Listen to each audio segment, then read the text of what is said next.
Congress നേതൃത്വത്തിനെതിരെ തുറന്നടിച്ച് Chandy Oommen MLA. Palakkad ഉപതെരഞ്ഞെടുപ്പിൽ തന്നെ ഒതുക്കാൻ ഒരു വിഭാഗം ശ്രമിച്ചെന്ന് ചാണ്ടിയുമ്മൻ പറഞ്ഞു. ഉപതെരഞ്ഞെടുപ്പിൽ തനിക്കൊഴികെ ബാക്കി എല്ലാവർക്കും ചുമതല കൊടുത്തെന്നായിരുന്നു ചാണ്ടിയുമ്മന്റെ ആരോപണം. പരാതിയുണ്ടെങ്കിൽ ചാണ്ടിയുമ്മൻ നേതൃത്വത്തോട് പറയണമെന്ന് രാഹുൽ മാങ്കൂട്ടത്തിൽ പ്രതികരിച്ചു. ഉപതെരഞ്ഞെടുപ്പിന് ശേഷം കിട്ടിയ ആദ്യ അവസരത്തിൽ തന്നെ ചാണ്ടിയുമ്മൻ അതൃപ്തി പരസ്യമാക്കി. തന്നെ ചിലർ ഒതുക്കിയെന്ന് ചാണ്ടിയുമ്മൻ തുറന്നടിച്ചു. ഞാൻ ആ സമയത്ത് ചർച്ച ചെയ്യാതിരുന്നൊരു കാര്യമാണ്. എല്ലാവർക്കും ചുമതല കൊടുത്തിരുന്നു, എനിക്കൊഴിച്ച്. അതെന്താണ് എന്നെനിക്കറിയില്ല. പാർട്ടി പുനഃസംഘടനയിൽ എല്ലാവരെയും ഉൾക്കൊള്ളണമെന്ന് നേതൃത്വത്തോട് ചാണ്ടിയുടെ നിർദ്ദേശം. കെ സുധാകരനെ KPCC പ്രസിഡന്റ് സ്ഥാനത്ത് നിന്ന് മാറ്റുന്നതിനെ കുറിച്ച് ചർച്ച പോലും വേണ്ട.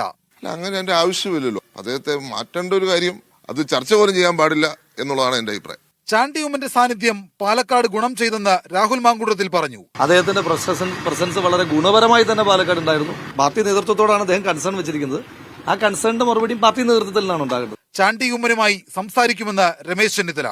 അതെന്താണെന്ന് എനിക്കറിയില്ല. ഞാൻ ചാണ്ടിയുമ്മനോട് ഈ കാര്യം സംസാരിക്കാം, ഇതുവരെ സംസാരിച്ചില്ല.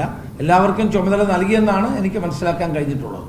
ചാണ്ടിക്ക് വിഷമം ഉണ്ടായിട്ടുണ്ടെങ്കിൽ അത് പരിഹരിച്ച് മുന്നോട്ട് പോകണമെന്ന് തിരുവഞ്ചൂർ രാധാകൃഷ്ണൻ. അദ്ദേഹത്തെ പോലെ ഒരാളുടെ ഒരു മനസ്സിന് വിഷമം ഉണ്ടെങ്കിൽ ആ വിഷമം പരിഹരിച്ച് തന്നെ മുന്നോട്ട് പോകണം.